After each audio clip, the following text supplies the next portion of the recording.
قسما بمن رفع السماء لن تخفضي يا مصر هام الكبرياء.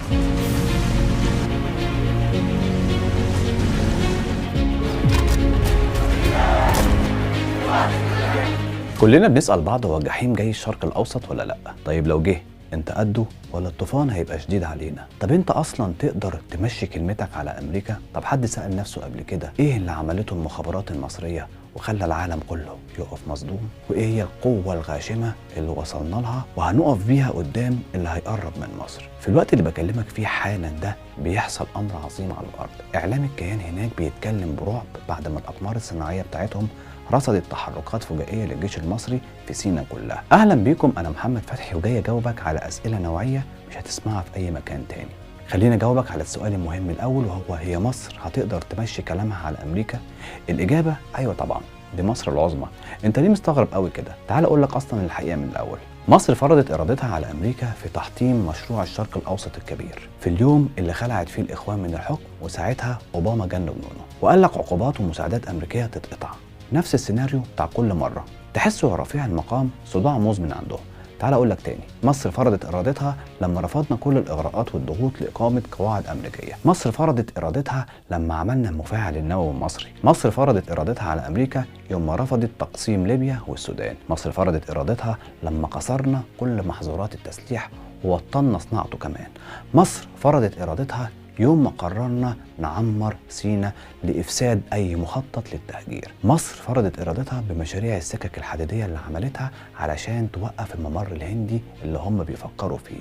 ولنسأل أنفسنا سؤالا: هل لشعب لديه أبطال يسدون عين الشمس مثل هؤلاء الرجال، هل له أن يخشى على أمنه وأمانه؟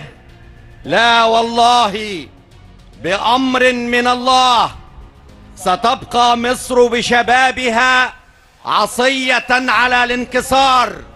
عايز اقول لك ان الاختلاف العلني بين الادارات الامريكيه بيكون تكتيكي، لكن الهدف الاستراتيجي واحد ما بيتغيرش. كل واحد بيجي بيكمل على الخطه اللي موجوده اصلا. الفرق الوحيد ان الجوله اللي شغاله دلوقتي هي جوله علنيه، لان دي شخصيه الرئيس ترامب، لان الجولات اللي فاتت كانت شغاله بس كلها كانت تحت الترابيزه. تعال بس الاول نرجع ل 12 سنه عدوا واقول لك الحكايه من البدايه. وهبدأ معاك بالخدعة الكبرى اللي مشيت عليها المخابرات المصرية من بداية حكم الرئيس السيسي لمصر ونزول المصريين للشوارع كلها متمسكين جدا بالراجل ده. الموضوع ده ما كانش جاي على هوا ولاد العم ولا ماما أمريكا كمان، بمعنى إنهم مش عايزين أصلا حد يحكم من الجيش المصري، لأن عندهم مخطط رسمينه من 50 سنة وعايزين ينفذوه، ووجود حاكم قوي لدولة بحجم مصر يمنع إن ده يحصل أصلا. طيب الحل إيه؟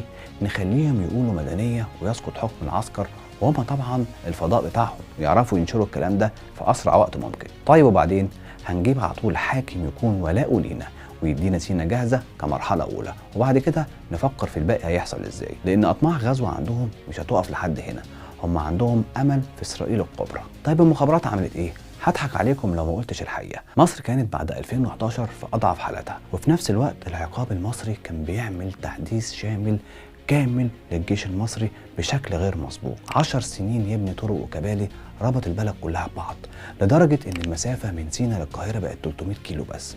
ربط شمال سيناء بجنوبها عن طريق انفاق وكباري، ربط شرق القناة بغربها، ودي اول مرة تحصل من بعد حرب 73. 10 سنين الاقتصاد كان بينهار واحنا شغالين تسليح من الصين وروسيا وفرنسا. وبعد ما كان الاعتماد على السلاح الامريكي بنسبة 75%، دلوقتي الاعتماد على السلاح الامريكي وصل ل 15% بس. العقاب المصري كان ليه نظرة ل 30 سنة قدام، وكان بيجهز نفسه للمواجهة الحاسمة لو هم عايزينها طبعا. الجيش بتاعك دلوقتي موجود في المناطق المحظورة في سيناء غصب عن اي حد مهما كان. الراجل ده اثبت فعلا انه راجل مخابرات ومش سهل ابدا. سابهم يقولوا يعيدوا، ساب قنوات بتاعتهم اللي محسوبين على الاسلام زورا مشغلين له قنوات 24 ساعة ما بتبطلش كلام عنه. اعتمد في الأساس على ذكاء المصريين ومعرفتهم باللي بيدور واللي بيتدبر ليهم، لحد ما جه وقت الجد والحسم، الوقت اللي كان بيستعد له السنين اللي فاتت دي كلها. كان عارف هم بيخططوا لإيه، العين على سينا. وأول ما جم ينفذوا وجات اللحظة الفارقة ليهم، قام فارد الجيش الحقيقي قدامهم الجيش اللي أول مرة يشوفوه بالقوة الغاشمة دي، الجيش اللي زلزل الأرض تحت رجليهم فعليا وعمل لهم ذعر ورعب غير طبيعي. بس كده؟ لا طبعا، دخل قواتنا في أماكن ما دخلتهاش من 40 سنة وش الوش، رفع درجة الجاهزية القتالية في الجيش المصري استعدادا لأي مواجهة مع أي حد مهما كان. بس كده؟ لا، خد دي كمان، رسم خطوط حمر للجميع.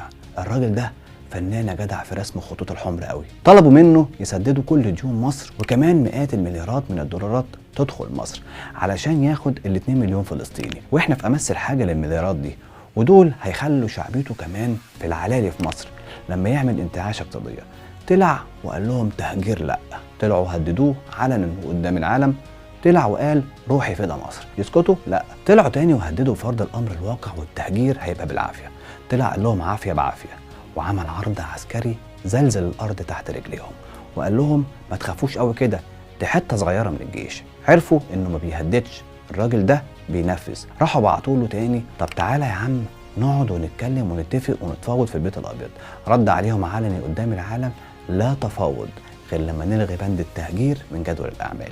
وش كده الراجل وقف قدام العالم وقال مش رايح امريكا الا لما يلغوا البند ده. الامريكان نفسهم اتكلموا عن الرد المصري ده بانه اهانه كبيره لامريكا. لما يكون عندنا رئيس كان راجل مخابرات تعرف ان الحرف اللي بيطلع منه بحساب، ولما يقول لنا وللعالم كله بكل ثقه ان التهجير بالنسبه لنا خط احمر، يبقى تثق تماما انه اذا قال فعل ومفيش مجال للعوده للخلف. الرئيس ترامب لما قال انا هاخد غزه اتسال من صحفيه قالت له تحت اي سلطه هتاخدوا غزه وانها منطقه ذات سياده.